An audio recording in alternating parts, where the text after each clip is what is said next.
David Poland reviews Apocalypto. Screening Apocalypto. Hey, rip the guy's heart out. I'm so scared. Hey, the guy ripped the heart out. They tore out the head. He's running. He runs through the jungle a lot. It has nothing to do with politics. It has no political significance whatsoever. It says nothing about anything except for running and tearing out the heads and the killing and the ripping and the shredding and that thing and the blood. There's lots of blood and bugs and I hear something coming. What is it? In the break room now. Wait, let me just say, 3,000 hits on that. Not bad, but Apocalypto was so old. That was like years ago. I don't know how you come out with a video right now of that. Well, no, that's when I did it. I actually did a CBS Evening News spot earlier in that day, and that inspired me for some reason to paint myself blue and do a review. I remember well, we talked to you in Los Angeles during, I think, weren't you on the, I don't remember. I think you were on my show in Los Angeles when Apocalypto was coming out, because we talked about it. You dug it, right?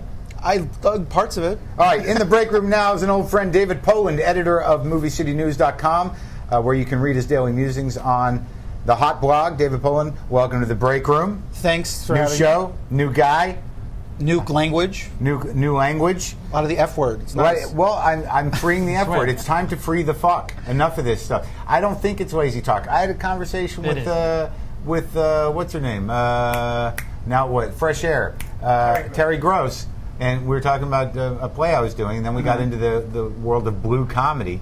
But I don't have any problem with it at all. I've never had any problem, unless it's I would pay money to hear Terry Gross say the word fuck. I would too, but she wouldn't. Cool. As much, and she took the high road, you gotta which get I found disconcerting. You got to get the special member podcast. Yeah. That's right. That's all she That's where NPR is going too. Everybody is Terry going down Gross this talks road. dirty. Yeah. So let's talk about. I guess the big news in your world is. Apparently, somebody leaked the Wolverine movie. Yes, it's scandalous. It's scandalous and out there. And actually, I bought a copy down on Canal Street yesterday. Was it a real copy, or was it someone shooting? No, it was a ridiculous. It's not in theaters yet.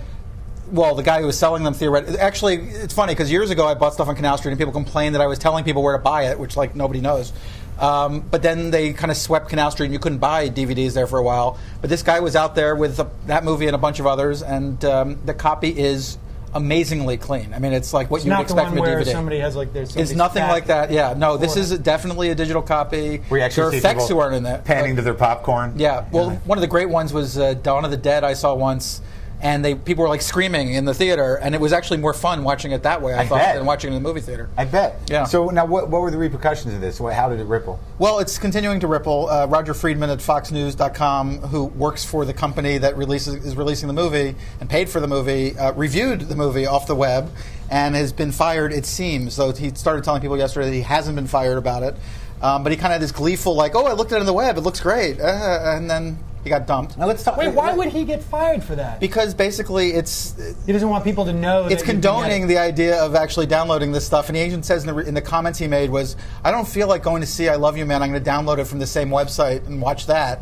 And basically, it's actually fascinating because all the old geek sites that used to condone things like downloading videos off the web, they're all condemning it, and they're all saying you shouldn't watch this movie, and you shouldn't review this movie. It's weird because but now he's on the other side of it. Why is that switched?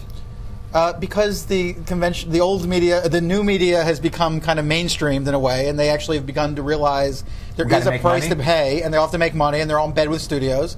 And Fox was very aggressive from the second they found out about letting everybody know, don't be talking about this, don't be reviewing it, or we will. There were cease and desist. There were like thousands of cease and desist letters going out immediately. I think it's weird because with like independent movies, and I think also they must have been mad at him because they're cutting into their nut. I mean, now that it's on DVD, I mean, the thing is, I don't think the online thing really does because it's such a geek thing that the people who would watch it online Is it that geeky? I know cats that aren't geeks. That all it takes is one guy to show you how to do something. Yeah, and you're. But it takes hours. It takes hours to download. Well, it depends on what your wire is like. But, right.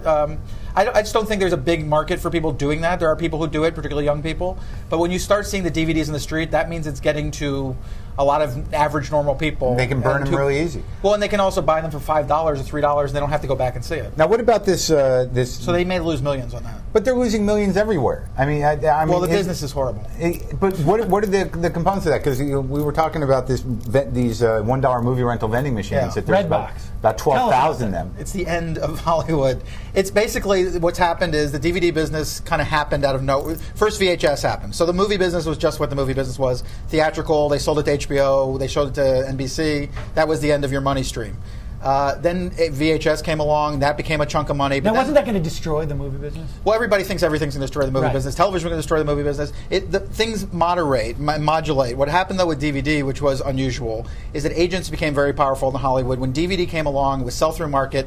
They realized after about a year and a half of the gravy train for the studios that they could suck all those dollars out of the deals when they were going into those deals. The back end on the DVD? The back end on the DVD, but they basically took that money before it ever got to the DVD. Right. And then they get 6% in the back. Some people could get more on DVD, but basically they started raising the budgets, started raising the marketing budgets. DVD marketing budgets started becoming $20 million, $25 million. So all the money was kind of going somewhere else, and then as the budget started to rise, the DVD business started to go down, and now they're spending the money without the revenue coming in to cover their butt. Well, so all of a sudden you have tell us about these Redbox things. Well, Redbox in particular, I mean, one of the first big thing that happened was Blockbuster started selling used DVDs. Some sort of law came into effect where they had to get rid of the product. They couldn't just throw it away. Yeah. So all of a sudden the used DVDs that Blockbuster got 20, 30 of in every store had to be sold off. So you were selling movies 6 weeks out for $5, $6. So people were buying their movies that way. Then so the price keeps on getting lower and lower. You can now go to Target and get 2 or 3 movies for $3, $8, things like that. And Redbox is now the kind of extremist version of it, which is $1 a day. And they say that people generally take them for 2.5 days. So maybe it's not quite as bad. But it's a concession machine, and essentially you're paying less and less for the movie.